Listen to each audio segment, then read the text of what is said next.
Students, कैसे हैं आप लोग? This is Ramchandra from Mirzapur UP. जैसा कि आप लोग देख रहे हैं, आज जो लेसन है वो टेंस है। क्या है? टेंस।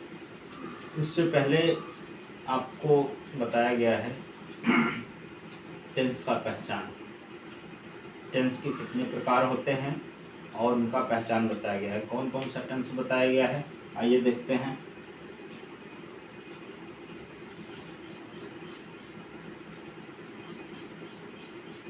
जी हाँ, यही तीनों टेंस के विषय में आप लोगों को बताया गया है। क्या? Present tense, past tense, future tense.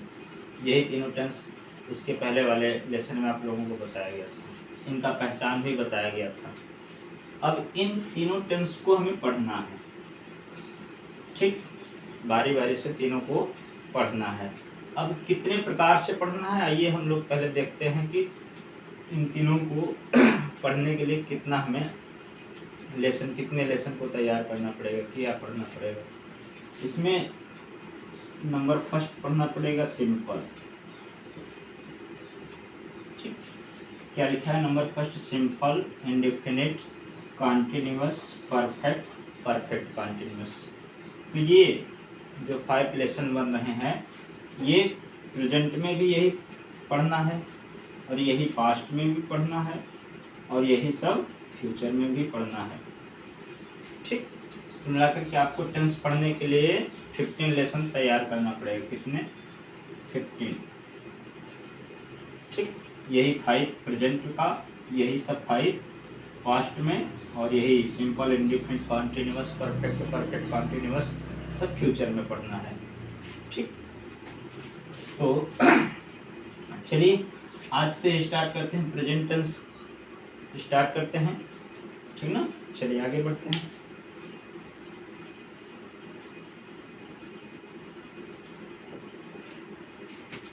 चलिए यहाँ लिखा है प्रेजेंट सिंपल टेंस। क्या? प्रेजेंट सिंपल टेंस, यानी प्रेजेंट का हम लोग पहला पढ़ने जा रहे हैं, सिंपल। यहाँ नंबर फर्स्ट डाल लेते हैं, ठीक ना? प्रेजेंट सिंपल टेंस यहाँ लिखा है विदाउट मेन वर्ब, जिसमें मेन वर्ब नहीं होगा, यानी उसमें मुख्य क्रिया नहीं रहेगा। बिना वर्ब के, बिना मेन वर्ब के हम लोग प्रेजेंट सिंपल टेंस पढ़ने जा रहे हैं, ठीक ना? वैसे वर्ब के तो केवल वर्ब जितने होते हैं और उन वर्ब का जो टेंस होता है वो 12 होते हैं। कितने होते हैं? 12। ठीक, लेकिन उसमें यदि सिंपल टेंस भी मिला दिया जाए, ठीक ना, सिंपल जिसमें वर्ब नहीं होते, तो उसमें 3 प्लस कर देंगे तो कुल मिलाकर के 15 बनेंगे। वर्ब के, मेन वर्ब के केवल टेंस 12 होते हैं। कितने होते हैं? 12। क्योंकि जब मेन वर्ब से हम लोग ध्यान देंगे तो indefinite, continuous, perfect, perfect continuous, यानी एक टेंस में केवल 4 ही बनेंगे। ठीक ठीक, एक टेंस में कितने बनेंगे? 4। तो 4 3 जा 12 होगा, यानी 12 फोर। और उसमें यदि हम सिंपल को भी ऐड कर देंगे तो कुल मिलाकर के हमें 15 पढ़ना पड़ेगा, ठीक ना? तो आइए हम लोग सिंपल से ही स्टार्ट करते हैं, ठीक ना? ये प्रेजेंट सिंपल टेंस क्या होता है, सबसे पहले इसको पहचानेंगे कैसे, क्या पहचान होता है, आइए देखते हैं।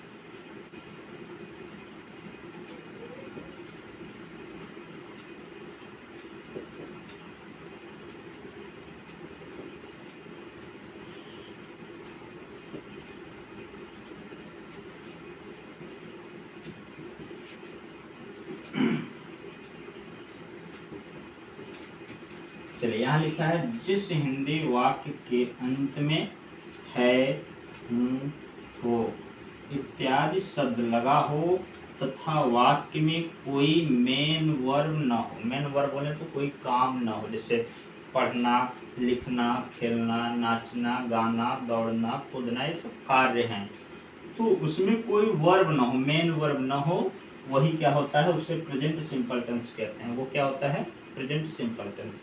वाक्य के अंत में क्या लगा रहेगा? है, हूँ, हो और कोई काम नहीं होगा। जैसे देखते हैं, यहाँ लिखा है आम मीठा है, इसमें आम ये तो कोई काम है नहीं, और ये मीठा शब्द ये भी कोई काम नहीं है, ठीक है ना। मीठा शब्द कोई काम नहीं, काम जो होता है उसके अंत में ना आता है, जो वर्ब होता है उसके अंत में क्या आता है ना, जैसे पढ़ना, खेलना, नाचना, गाना, दौड़ना, लिखना, ये सब काम है, लेकिन ये मीठा शब्द कोई काम नहीं है। इसमें पहले ही लिखा गया है कि तथा वाक्य में कोई मेन वर्ब न हो, यानी कोई काम न हो, वो सिंपल होता है। सिंपल बोले तो उसमें कोई वर्ब न हो।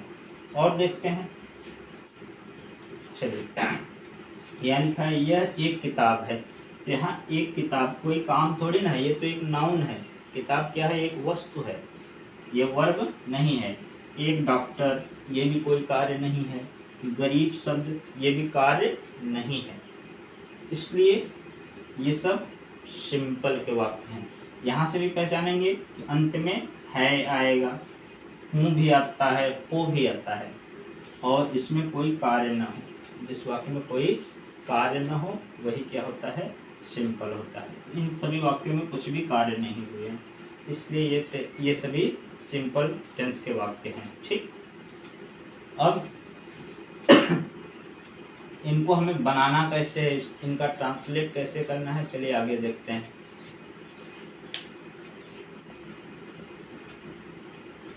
सब्जेक्ट ऑब्जेक्ट, यहाँ लिखा है सब्जेक्ट और ऑब्जेक्ट। सिंपल टेंस को बनाने के लिए सबसे पहले हमें इन दोनों की पहचान होना चाहिए। किसका, S for subject, O for object. ठीक, कि सिंपल में सब्जेक्ट क्या होता है और ऑब्जेक्ट क्या होता है। जैसे देखिए,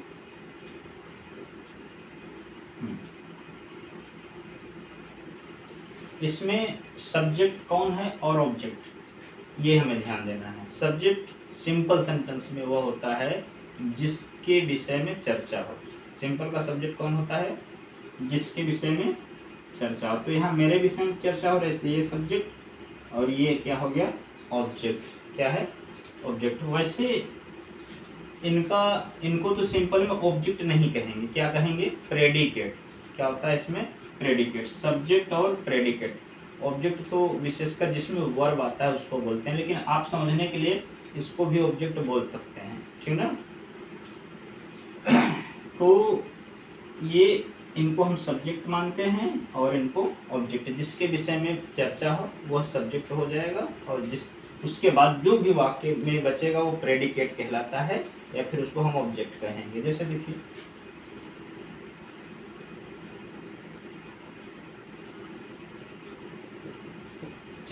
यहाँ लिखा है ताजमहल एक सुंदर इमारत है। तो किसके विषय में चर्चा हो रही है, किसकी चर्चा हो रही है, ताजमहल की। ताजमहल, तो इसका मतलब ये सब्जेक्ट हो गया, और जिसके विषय में चर्चा हो वही सब्जेक्ट होगा, और उसको छोड़कर बाकी सबको ऑब्जेक्ट मान लेंगे या प्रेडिकेट मान लेंगे। क्या मान लेंगे, ऑब्जेक्ट या प्रेडिकेट। जैसे देखिए, चलिए यहाँ लिखा है मोहन मेरा मित्र है। मोहन की चर्चा हो रही है, इसलिए मोहन सब्जेक्ट हुआ, और मोहन के अलावा जो भी है उसको हम ऑब्जेक्ट मान लेते हैं या प्रेडिकेट मान लेते हैं, ठीक है ना। जिसके विषय में चर्चा हो, सिंपल की बात मैं कर रहा हूँ और टेंस की नहीं। ये सिंपल का रूल होता है कि जिस नाउन के विषय में चर्चा हो वो सब्जेक्ट होगा, और बाकी उसके अलावा को हम जो बचेगा उसको क्या मान लेंगे, ऑब्जेक्ट मान लेंगे या प्रेडिकेट मान लेंगे। जैसे देखिए,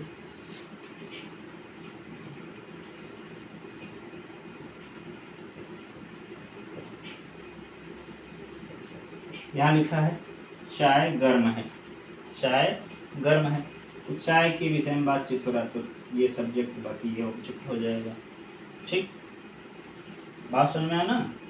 कोई भी नाउन हो जिसकी चर्चा होगी वो सब्जेक्ट होगा, बाकी सब ऑब्जेक्ट। जैसे पृथ्वी गोल, यहाँ पृथ्वी की चर्चा हो रही है इसलिए पृथ्वी सब्जेक्ट हो जाएगा, बाकी सब ऑब्जेक्ट हो जाएगा। ठीक, समझ में आया, सब्जेक्ट और ऑब्जेक्ट। चलिए अब आगे बढ़ते हैं।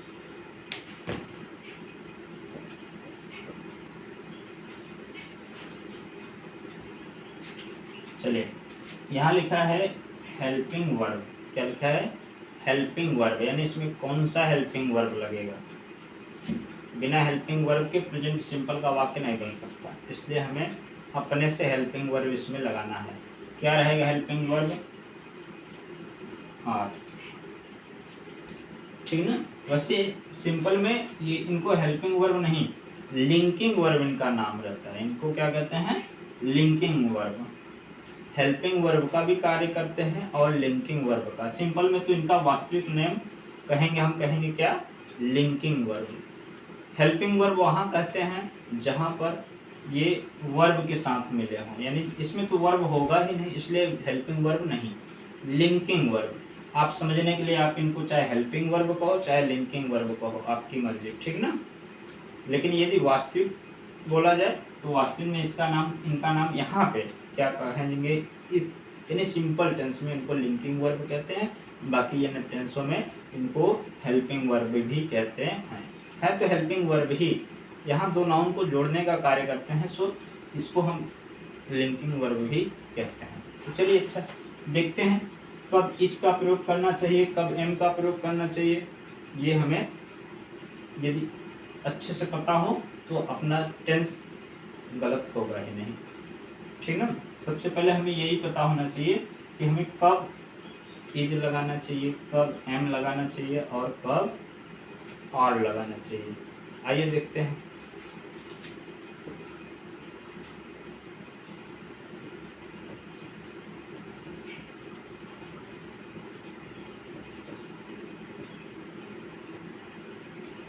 यहाँ लिखा है इज।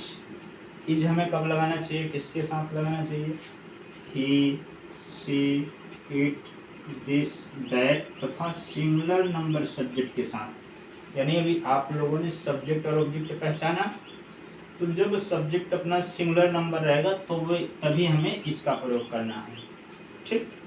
ये सभी सिंगुलर ही हैं, ये सिंगुलर हैं, एक वचन है। सिंगुलर बोले तो एक वचन, तो जब एक वचन हो अपना सब्जेक्ट तभी इसका प्रयोग करना चाहिए। और एम कब लगाना चाहिए, आइए इसको देखते हैं। यहाँ लिखा है एम। एम कब लगाना चाहिए? आई के साथ। आई मीन्स मैं, यानी जब सब्जेक्ट आई रहे तो हमें किसका प्रयोग करना चाहिए? एम का प्रयोग करना चाहिए। और ये आर कब लगाना चाहिए? यहाँ लिखा है आर। आर हमें कब लगाना चाहिए? We, you, they, these, those तथा प्लूरल सब्जेक्ट के साथ। जी हाँ, जब अपना सब्जेक्ट प्लूरल हो, यानी जिस नाउन की चर्चा हो वह प्लूरल हो, यानी बहुवचन हो, तब हमें आर लगाना चाहिए। और यदि सब्जेक्ट आई हो तो हमें एम लगाना चाहिए। और यदि सब्जेक्ट सिंगुलर नंबर हो, यानी ही, सी, इट, दिस, दैट, या किसी एक व्यक्ति का, किसी एक वस्तु का या किसी एक स्थान का नाम हो तो वो सिंगुलर होता है और सिंगुलर के साथ इज का प्रयोग होता है, राइट? चलिए अब इनका प्रयोग हमें सेंटेंस में कैसे करना है ये देखते हैं, ठीक ना? किस जगह करना है, आइए आगे बढ़ते हैं।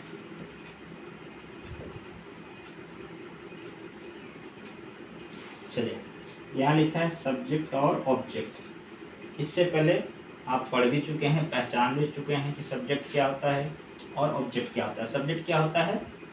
जिस नाउन के विषय में चर्चा हो, जिस नाउन के विषय में चर्चा हो वह सब्जेक्ट होता है, बाकी सब ऑब्जेक्ट होता है या प्रेडिकेट होता है। तो हमें जो इसमें हेल्पिंग वर्ब लगाना है इज, एम, आर, वो इन दोनों के बीच में ही लगा लेना है, ठीक? या तो इज या तो एम या तो आर, लेकिन इन तीनों में से कोई एक ही लगाना है, वो सब्जेक्ट के अनुसार लगेगा। सब्जेक्ट आपको बताएगा कि इज लगाना है कि एम लगाना है कि आर लगाना है, ठीक ना? अभी इससे पहले पढ़ें, उसको नोट करते चलिए। यदि आप अच्छे से पढ़ना चाहते हैं, सीखना चाहते हैं तो किसी कॉपी पे नोट करते चलिए, ठीक ना? तब जा करके अच्छे से आप अध्ययन करेंगे। अब जैसे देखिए कोई वाक्य ले लेते हैं,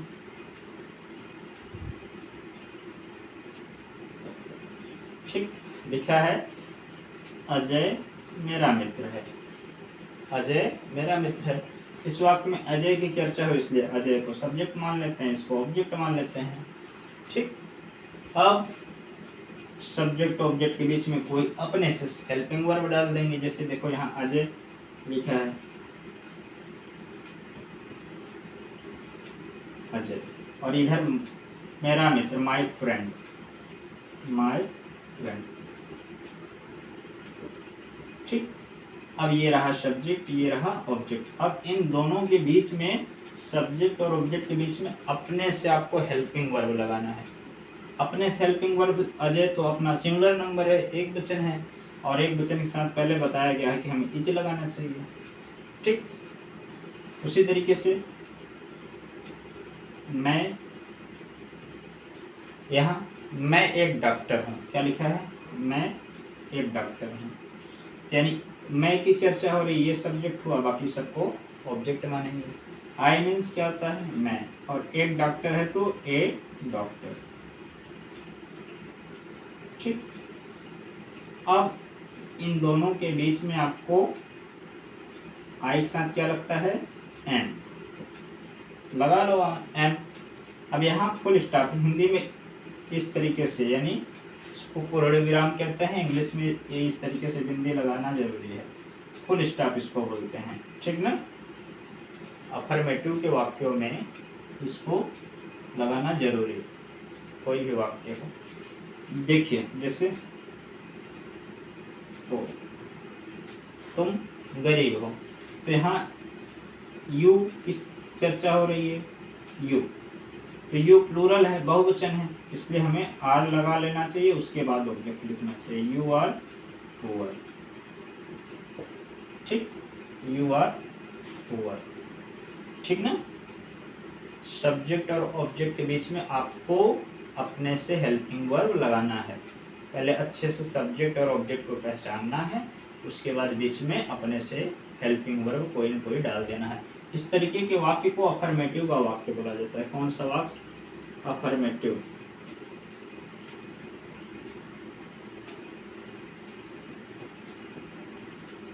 ठीक, इसको भी लिख लेंगे। ठीक, और वाक्य देखते हैं, चलिए।